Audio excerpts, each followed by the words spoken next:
Sitco team looking for the win here today will not get it as he goes a lap down. Joey Clanton puts a lap on him. Gary St. Amant, Dan Fredrickson, man, that guy is a pretty cool dude. Talk to the number 21 car there in the pit area, and Dan is from Minnesota, and you can tell, buddy, can't you? I tell you, he's a Viking, period. He's a big boy. I tell you, he's strong as a horse. You ask him a question, and he says, hey.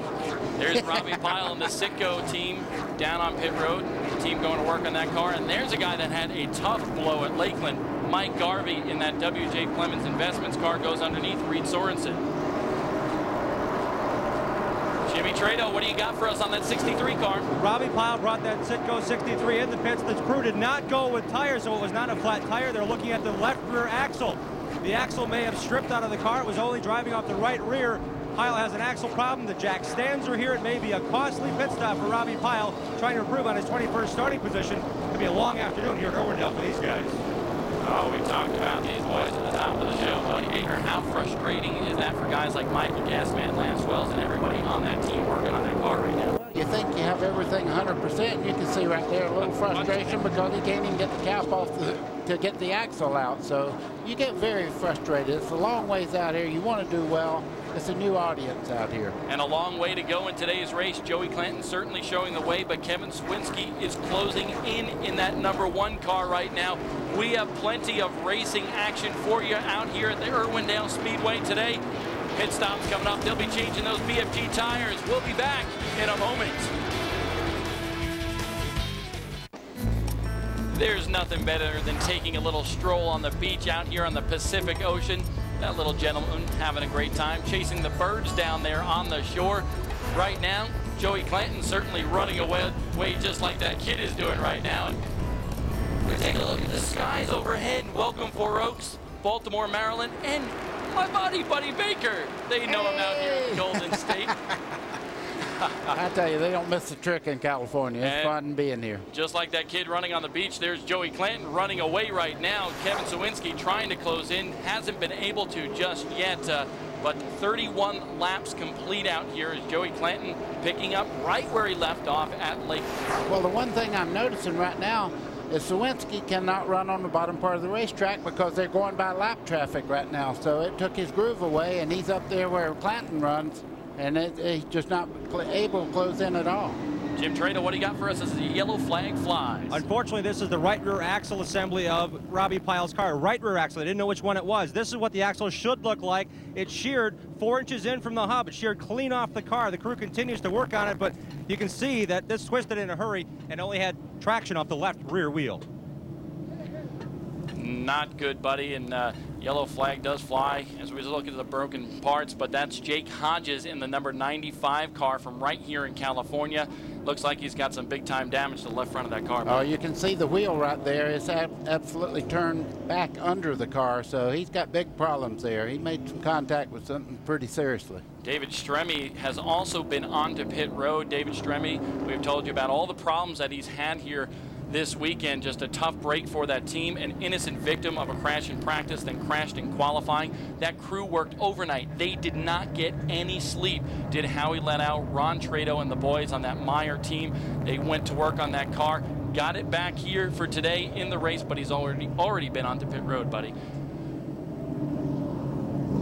Brian Till, what do you got for us? Well, I just took to talk to the guys on the crew. They said they needed to come in because they had a little rubber on the header that was burning. They were already a lap down, no harm, no foul. They're going to get it back on the racetrack and go.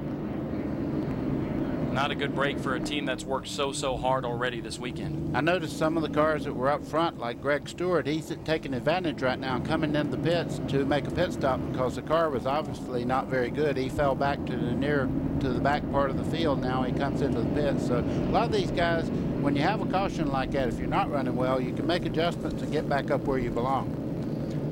Greg Stewart was actually running just outside the top 10 as he pulls to pit road. You can see the crew going to work underneath the hood of that car right now. You know, Greg Stewart's a pretty good dude. We have a lot of fun with him here on these TNN broadcasts, and we want to show you what he was like as a kid. Greg is a great guy, and you know what? He was pretty darn cute as a kid as well. So let's take a look. Greg Stewart This is him at the tender age of 1 on the North Carolina shore. His parents took him down to the beach all the time. The tender age of 1. Boy, he had trouble standing there, didn't he? Well. And then he's a lanky guy here in his teenage years. And you know what? I think he has a little bit of trouble on the skateboard, just like he did there on the beach, buddy. What do you think? I think he needs a gyro. He needs something to help him stand up. Greg couldn't do the skateboarding. He couldn't walk at the beach, so he went to the basketball court. Look at that great steal by the number 12 of Greg Stewart. He goes up for the easy layup, and he misses. Oh, I thought he would dunk, didn't you? I don't think he can jump that high, you know. You know, Greg, he may be a pretty good racer, but he has a little trouble with the ball, buddy. And this is what he's really famous for. And, of course, we're really not talking about that wreck at Nashville, Tennessee last year between he and Joey Clanton. We're talking about this right there, Greg Stewart throwing the cooler. Well, he didn't fall down. Greg, we promise we won't show that anymore. Jim Trado, what do you got for us? Well, they've got all 8 plug wires ready to go back on the car. He did pit for what they thought was a burned plug wire. They don't know exactly what cylinder, so as not to lose laps, they sent him back out. Crew Chief Eddie Stanley actually has a heat gauge, so they can actually tell which cylinder is coolest, and they will change that plug wire. They could not hear it, even with the car revving, which plug wire or which plug was not firing, so they're going to bring the car back in as soon as they can to get that fixed, and he'll diagnose it via heat to decide which cylinder plug wire to change. Eddie Stanley and Ken Hansley going to work on that car. There you see the wires there. Greg Stewart had a spark plug wire problem here last year as well when he was running so well. We got a lot more planned for you here. The Tires Rack.com 300 presented by BF Goodrich when we return. 42 laps in the books, 300 laps the distance here today. Joey Clanton in that Campfire USA car just on rail so far. On the restarts, Buddy Baker, that man is pulling out over Kevin Sawinski like you would not believe. We talked about gear selection. Does that have something to do with it? Well, it certainly helps, but I will tell you this, that he's ready, and he can go when he wants to. He's the guy that dictates the start, so when he nails it, everybody else is waiting to see when he's going to go, and he's already gone. 5 cars already out of this field. 3rd place, Gary St. Amant. Mike Garvey right behind him in that number 17 car, and they got quite the battle brewing as well, as we see 2 grooves definitely develop here today. Side by side down the straightaway as they go in, the 17 car of Garvey gets great grip going in, but you can see as they start off the corner, Gary St. Amant carries a lot more speed in that high groove they're in. That takes that spot back. And you mentioned that a little bit earlier in the broadcast. Gary St. Amant used the high side to win out here in Lakeland, actually Irwindale last year in that AC Delco car. St. Amant trying to keep Garvey behind, but Garvey is hungry for a win, isn't he, buddy? He is that, and you can see Robbie Powell on the bottom part of the racetrack in 63 still having trouble. Jimbo, what do you got for us down there? Crew Chief Eddie Stanley said he got one end of the plug wire on, not the other. They did burn the rear plug wire on the right side. This, again, is a brand new car. The engine was installed just prior to leaving for this racetrack.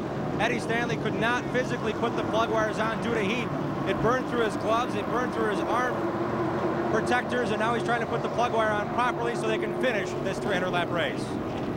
Tough break for the body balance team there as we take a look at the AC Delco car of Gary St. Amant and Mike Garvey duking it out here.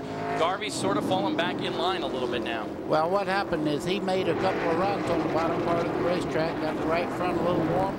Now he's trying to make it work again as he moves in on Gary St. Amant, but as they hit the straightaway, 7-car Gary St. Amant just goes about 2 car lengths back out in front. Mike Garvey at Lakeland a couple of weeks ago had a good run going, and man, he hit the wall hard, didn't he, buddy? Absolutely. On the driver's side, very lucky he didn't really hurt himself.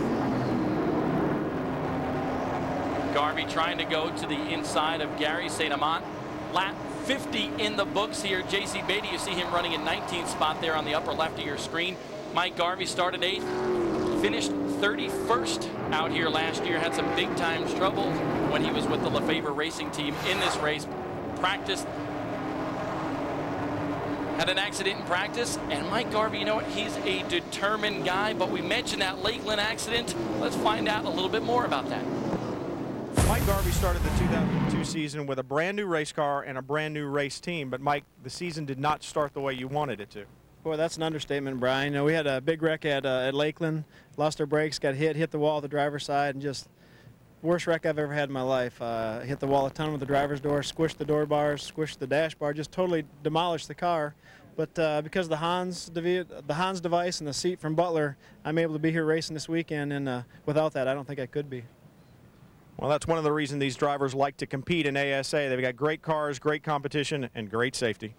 Definitely great safety, because that accident was a hard lick, buddy, and that car he's running today is definitely not the same car he ran at Lakeland.